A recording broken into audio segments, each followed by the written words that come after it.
Here's what's coming up on The World Today. It's Youth Day at the COP26 meetings in Glasgow, Scotland, with protests marking the day.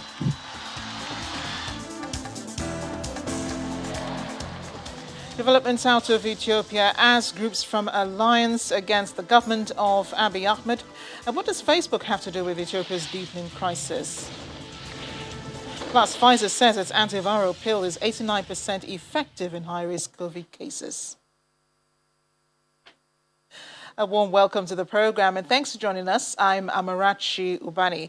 It's Youth Day at the COP26 meetings and Swedish climate activist Greta Thunberg is leading protests with thousands of young campaigners through the streets of Glasgow, demanding that world leaders safeguard their future against climate change.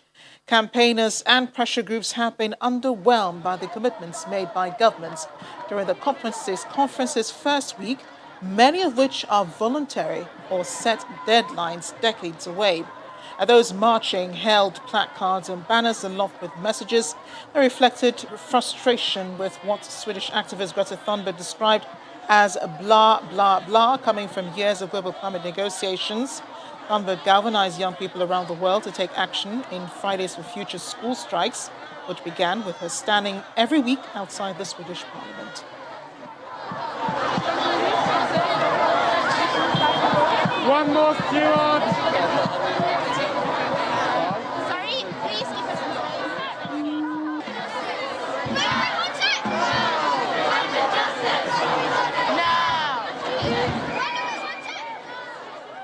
Among those protests in Glasgow as the young people intend to march through the city to press home their demands, which is action from world leaders.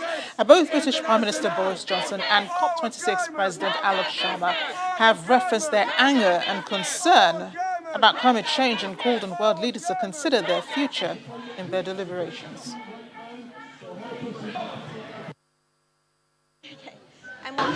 Because this is the best opportunity for particularly Scottish youth to have their voices heard by people who can actually make a difference. This is the most universally devastating problem in the world, and it's our lives and our futures that are on the line. I think we should do this because it's their fault, it is our fault as well, but people think that it's fine if they do it, but actually if this doesn't work, they're gonna be gone, everybody's gonna be gone if they don't start now. Well, because, in the future we're gonna be adults and we will have, and I don't want to pass this on to the next generation. Well, icebergs don't usually make it as far south as Glasgow, but one has, and just in time for the climate change conference, shipped in by the scientific group Arctic Base Camp to highlight the importance of Arctic ice to global weather, to the negotiations, trying to reach a deal to hold ever-warming temperatures in the meeting rooms nearby. The 4,000-kilogram stunt is intended to remind negotiators what they're trying to achieve. So all science indications are showing that the Arctic is in crisis. And that's not just bad news for the polar bear, that's bad news for countries and societies everywhere. Because the Arctic is one of the major circulation systems of the planet and can amplify global warming significantly. Studies are showing that if we lose the snow and ice in the Arctic, we will amplify global warming by 25 to 40%. So it is one ecoregion that packs a big punch, and we felt that negotiators here had to actually come face to face with the Arctic. So we brought the iceberg. Our message is that this iceberg is just the tip of the iceberg in terms of the climate emergency. And when they're negotiating in the blue zone, it's really easy to forget the reality of climate change and instead focus on geopolitical interests, economic issues, finance, power. And yet the reality check is that this iceberg just is going to keep melting regardless of the negotiation that they come up with at the end of next week. However, perhaps if they come up with a good agreement, we will stop other icebergs melting. Our environment correspondent, Ayola Kasim, is in Glasgow. Ayola, back to have you where it's warm and nice. But those youngsters have been out on the streets. Tell us what the mood is like and what sort of action that they're really expecting from leaders at the COP26 meetings. Well, it's very loud out there. When you're being given the travel advice by the United Nations in the morning that you have to allow extra time for your travels and your journeys and consider alternative routes that you know there's serious business, is really loud out there. But then what they're asking for is basically, you'll be amazed, like 6-year-olds, 7-year-olds talking about climate change, talking about the environment, saying to you, they don't want to have children because of what they are experiencing at this time. Then it hits you that what are the leaders really doing? What are the negotiators doing? Children are asking that they need to do something. Now they're asking for climate justice. And what do you understand by climate justice? And they start telling you all this. So the world leaders need to put their act together. They have to come together within the next 1 week and come up with something that we all can be proud of. That's the message. And is that message being passed across to the leaders? So do you see that they are receiving the message, in the meeting rooms? So talk about, what the conversation is, what kinds of conversations are taking place inside. Okay, so apart from the fact that they are on the streets, they have representatives that met with the COP presidency this morning here at the conference center, and then they presented like around 60,000 messages from around the world to the COP presidency, and the UNFCCC executive secretary was there. Youth from around the world, from different parts of the world, they presented their requests, their demands to the COP presidency, and then urging them to consider youth priorities in the COP negotiations and the national climate action. Remember, countries came here with their nationally determined contribution. That means this is what I'm going to do to reduce emissions from my country. That's how the countries came to these negotiations. And if you look at what the NDCs that are being submitted as of now, it's not going to take us to 1.5. So the youths are asking them to reconsider their priorities at this conference. So they're also sitting down, though they're on the streets, they're protesting, they're also sitting down with the world leaders, they're sitting down with the co-presidency, and they're telling them, they're officially giving them their demands here. We've seen that today already at the conference center. Well, I'll leave you to, prepare your reports. And I know that getting transportation might be a little hard today with all those people on the streets also trying to get home. Thanks again for joining us. Thanks for being with you. Let's segue into the crisis in Ethiopia. As the situation develops, we're following the latest being a government lashing out at Facebook, accusing the social media platform of spreading violence. As comes days after Facebook deleted a post by Prime Minister Abiy Ahmed that urged citizens to take up arms and bury TPLF rebels. The government released a statement today saying the social media giant has shown its true colors by deleting the Prime Minister's message. The government is also accuses Reuters news agency of spreading misinformation by falsely reporting some cities have fallen to the enemy when they have not. Let's keep in mind it's hard to confirm stories out of Ethiopia at the moment. But earlier today, Addis Ababa police commander Fasika Fenta debunked reports the rebels were near the capital, claiming the capital is under protection and the city continues operating peacefully. The government even taunts the alliance of 9 anti-government groups formed to fight federal forces and their allies as impotent. The alliance is made up of groups including the Tigray People's Liberation Front and the Oromo Liberation Army, which says the aim is to oust the government of Abiy Ahmed and establish an interim administration. Joining me now is former Permanent Secretary at the Ministry of Foreign Affairs here in Nigeria, Ambassador Joe Keshi. He joins me from Abuja. Ambassador, great to have you join me. Thank you. What do you make of this deepening crisis in Ethiopia, especially recent events? Diplomats fleeing the country, rebels heading towards the capital, Addis Ababa, and the government still spreading this propaganda that, the government forces are still very much in control of the country. For Ethiopia, this is very unfortunate, and thank you, Amarachi, for having me. You would have thought that after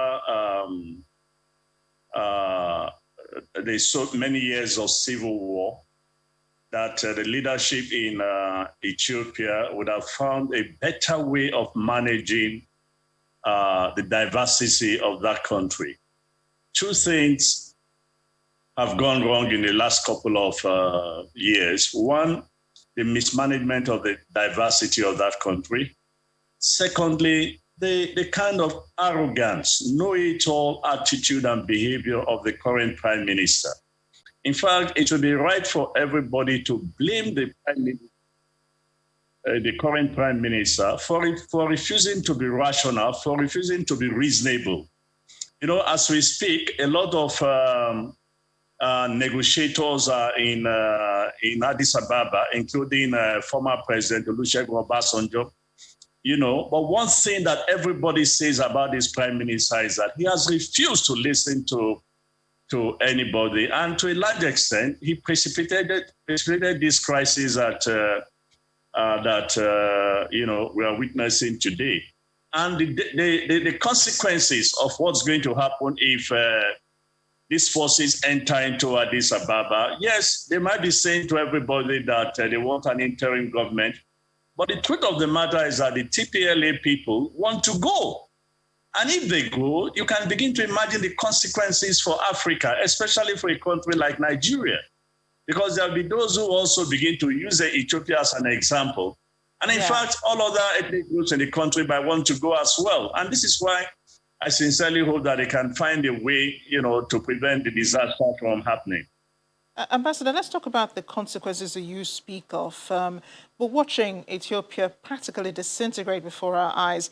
So what implications for the continent and for Nigeria in particular? Look, if these guys keep to their promise that they want an interim government, then Ethiopia will be saved. But if they decide that they want to go finally, because this thing did not come suddenly. They've been planning this for so many years. And consequently, because of the behavior of the prime minister, top generals from Tigray, left the Ethiopian army. I mean, people should find out how come the great Ethiopian army that fought so many years to prevent Eritrea from going suddenly collapsed. And a few months ago, in fact, precisely a year ago, the prime minister was boasting that he would destroy the insurgents, as he called them. But here we are. The insurgents are so close to the city. That's because a bomb. We apologize. The network failing us there with Ambassador Keshi. They've been gathering resources for years. The Tigray people in America in particular have been sending so much money in the last 5 years, building up these forces that is now about to invade Addis Ababa. Ambassador Keshi, although we lost you there for a minute, but thankfully we reconnected with you. Thank you again for expressing your thoughts. I do believe that there will be more to discuss concerning Ethiopia, especially in the hours ahead. Thanks again for joining us. Thank you. We have more stories coming up on The World Today Plus. Well, ABBA's Bjorn talks about what may become the Swedish group's last recording. Join us again.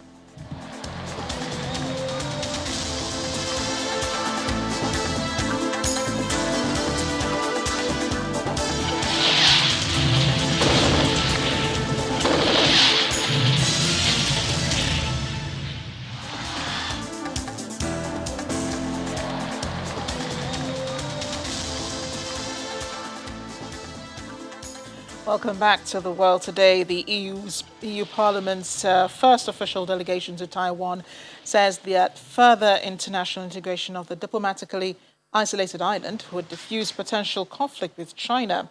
Taiwan, which China claims is its own territory and has not ruled out taking by force, does not have formal diplomatic ties with any European nations except tiny Vatican City, but it is keen to deepen relations with members of the European Union. The EU lawmakers' visit comes after Taiwan Foreign Minister Joseph Wu made a rare trip to Europe last month that angered Beijing, which warned the host countries against undermining relations with China. Fearing retaliation from Beijing, most countries are unwilling to host senior Taiwanese ministers or send high-level officials to the democratically ruled island. Last month, the European Parliament adopted a non-binding resolution to deepen ties with Taiwan, with steps such as looking into an investment agreement.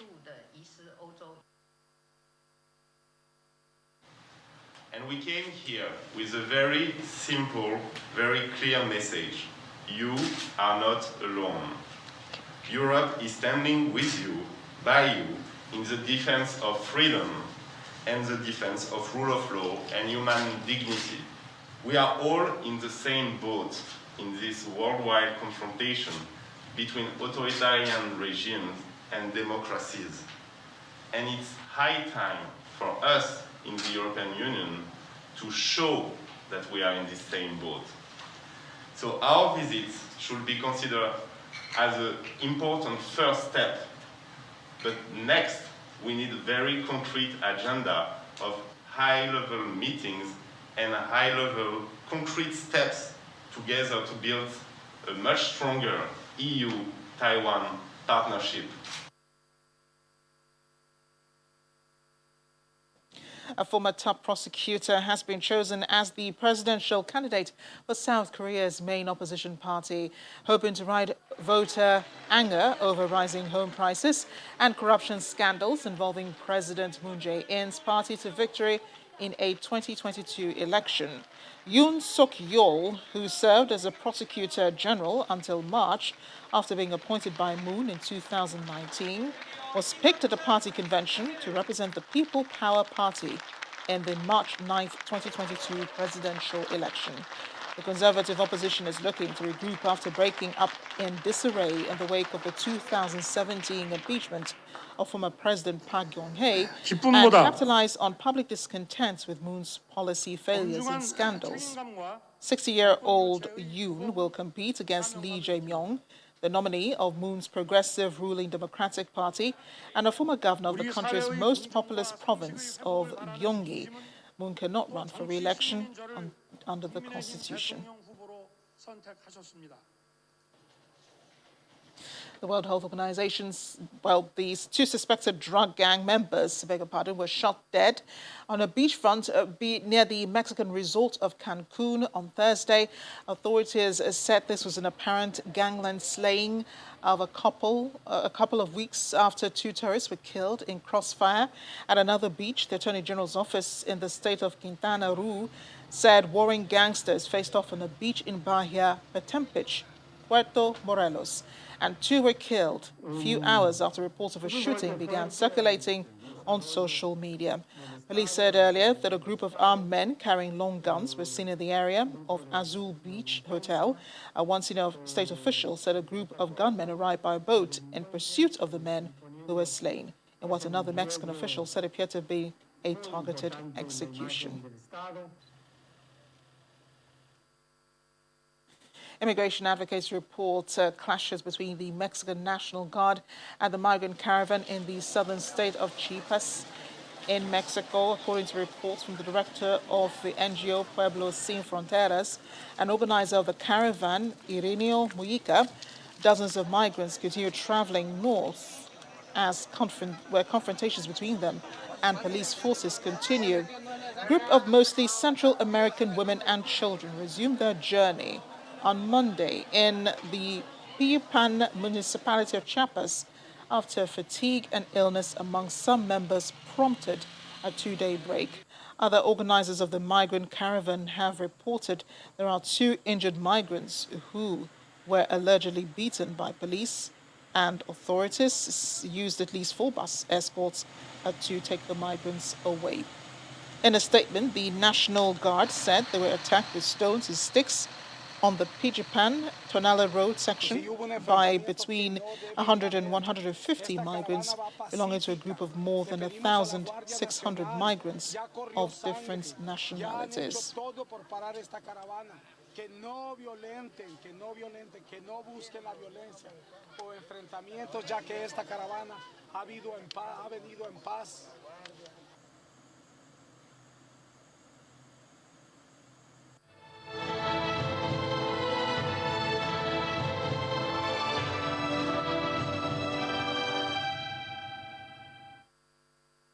Now, Pfizer says its antiviral pill is 89% effective in high-risk COVID-19 cases.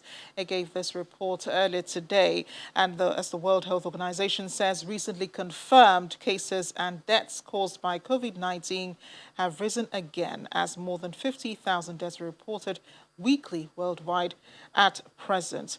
This revelation was made by the World Health Organization Director General Tedros Ghebreyesus during a press conference in Geneva. But more on that Pfizer pill. The drug is Paxlovid.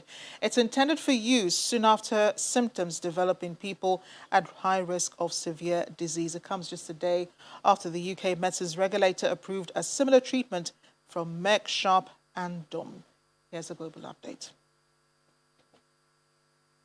Reported, and almost a year since Mr. Tedros Ghebreyesus says that so far, the World Health Organization has counted more than 5 million deaths from the pandemic worldwide, and that the actual number is even higher. In order to better fight off the pandemic, the Global Health Agency has approved another COVID-19 vaccine for emergency use, known as Covaxin.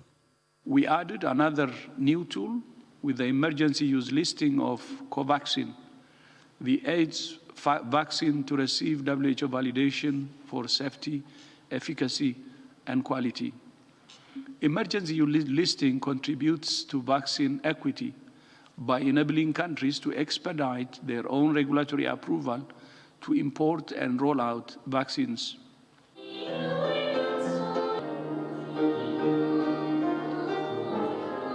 North Korea continued to intensify anti-COVID efforts at schools while encouraging students to undertake extracurricular activities. A video provided by the country's official news agency shows students wearing face masks, sanitizing their hands and undergoing body temperature checks upon arriving at the Kumsung Secondary School.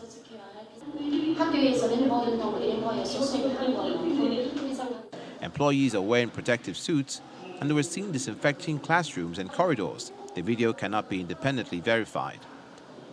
The Chinese mainland on Thursday reported 68 new locally transmitted COVID-19 cases, according to the National Health Commission in its daily report today. The commission also reported 10 new imported cases on the day, of which 3 each were reported in Shanghai and Guangxi, Zhuang Autonomous Region, 1 each in Tianjin Municipality, Liaoning, Guangdong, and Yunnan.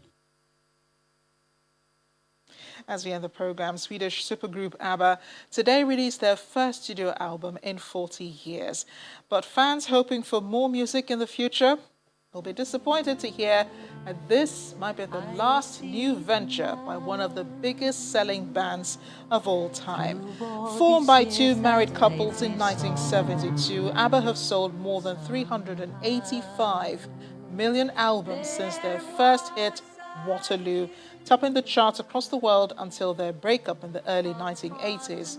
The new album was born from a project to launch a new ABBA concert show, also called Voyage, featuring digital representations of the 4 band members created by motion capture technology. So we stay outside, what does you imagine? Was it worth it?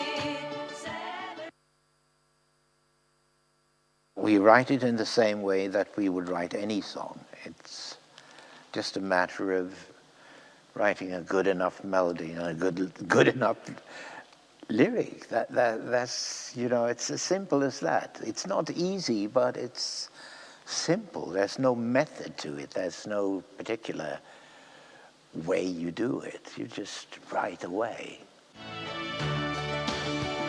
I miss the good old times when you danced with me. Well, can't wait to listen to the new album. Love ABBA so much. Thanks for watching. I'm Amarachi Ubani.